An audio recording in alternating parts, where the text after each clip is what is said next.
Kita juga selalu berdoa kepada Yang Maha Kuasa agar saudara-saudara kita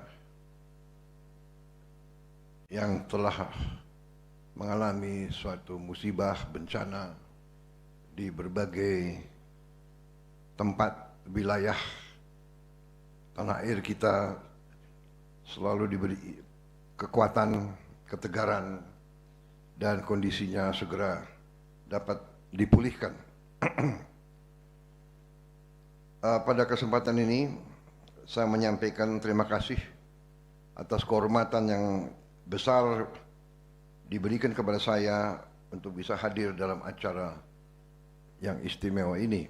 Saya hari ini sungguh-sungguh merasa bahagia, saya merasa gembira, saya merasa puas hati karena saya melihat salah satu institusi yang sangat penting bagi negara dan bangsa kita, yaitu Kepolisian Negara Republik Indonesia, telah mengambil inisiatif mungkin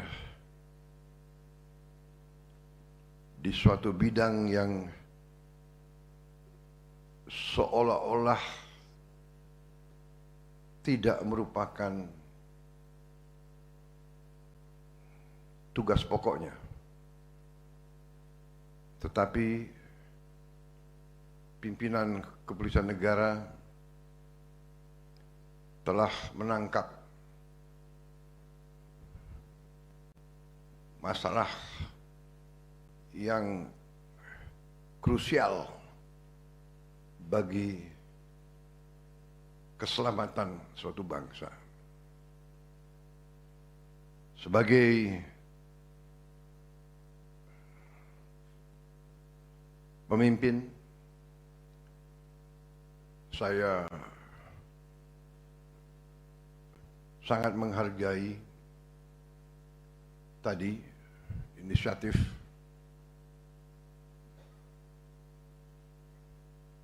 kesadaran pimpinan Polri, Kapolri Jenderal Polisi Listio Sigit Prabowo beserta jajarannya, beserta pimpinannya telah melaksanakan tugas dan kewajibannya sebagai seorang pemimpin, seorang panglima. Beliau dengan jajarannya telah menganalisa tugas pokok yang diajarkan kepada kita sewaktu kita masih sangat muda, bahwa seorang pemimpin itu harus mencari tugas yang terkandung. Tugas pokok, ya, memimpin kepolisian sebagai penegak hukum, sebagai pelaku utama menjaga keamanan ketertiban masyarakat, ya. Tetapi faham yang lebih besar adalah keamanan ketertiban masyarakat yang sesungguhnya adalah manakala masyarakat, rakyat merasa aman, merasa bahagia, merasa punya harapan. Dan manusia dimanapun,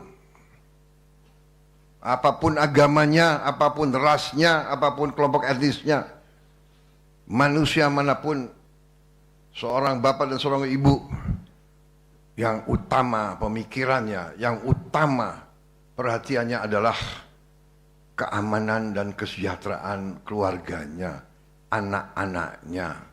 Dan keamanan yang pertama adalah aman dari lapar. Saudara-saudara,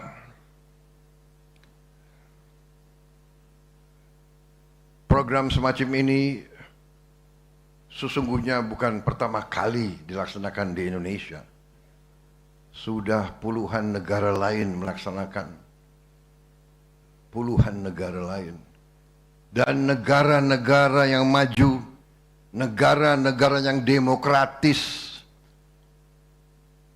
pasti punya program makan bergizi gratis untuk rakyatnya. Makan bergizi gratis mungkin tidak penting untuk orang-orang yang cukup berada. Mungkin tidak penting bagi mereka yang di atas. Tapi di seluruh dunia yang saya pelajari, makan bergizi gratis adalah sangat-sangat diperlukan oleh mayoritas rakyat. Waktu saya melancarkan program ini, saya diejek, saya dijelek-jelekin, saya dituduh macam-macam. Saya juga tidak mengerti. Bahkan yang banyak mengejek adalah orang-orang yang terdidik.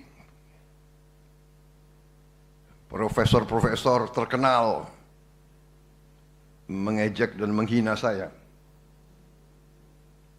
Dan mereka meramalkan proyek ini pasti gagal. Program ini menghamburkan uang.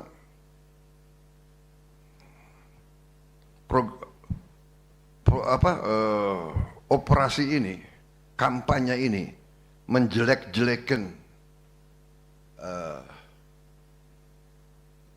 presiden yang dipilih langsung oleh rakyat,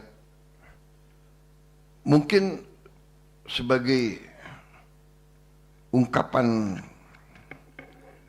dendam dan dengki mungkin adalah biasa, tapi sesuatu yang menyerang hal yang sangat diperlukan oleh orang-orang yang belum kuat ekonominya, sungguh menyedihkan bagi saya. Tapi saya yakin waktu itu saya berada di atas jalan yang benar. Saya yakin bahwa tujuan kita benar dan baik. Terlalu banyak anak-anak Indonesia mengalami stunting. Stunting itu adalah kurang gizi. Kurang gizi ini mengakibatkan sel-sel kita tidak bisa berkembang dengan baik. Sel otak tidak bisa berkembang dengan baik. Sel tulang tidak bisa berkembang dengan baik. Sel otot tidak bisa berkembang dengan baik. Jadi stunting akibat juga dari proses pemiskinan. Proyek pemiskinan rakyat Indonesia. Stunting waktu itu 25% dari anak-anak kita. Kita tidak bisa dengan teori, tidak bisa dengan hanya dengan kata-kata, hanya dengan program-program indah. Akhirnya saya belajar dari pengalaman bangsa-bangsa lain bahwa memang satu-satunya jalan adalah intervensi langsung dari pemerintah,